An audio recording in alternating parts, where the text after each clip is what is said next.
Isang araw, nagmamaneho sa puba.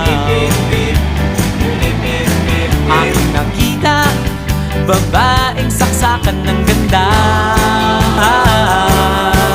Sinundan ko ang kotseng sinasakyan niya.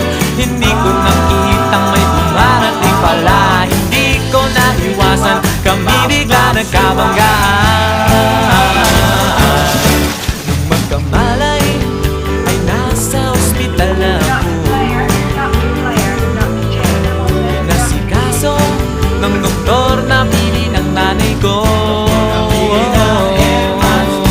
Biglang-bigla na lang ang nurse nandyan na. At para kong nakitang anghel sa ganda. Kahit nagdidiliyo, itong nasabi ko sa kanya.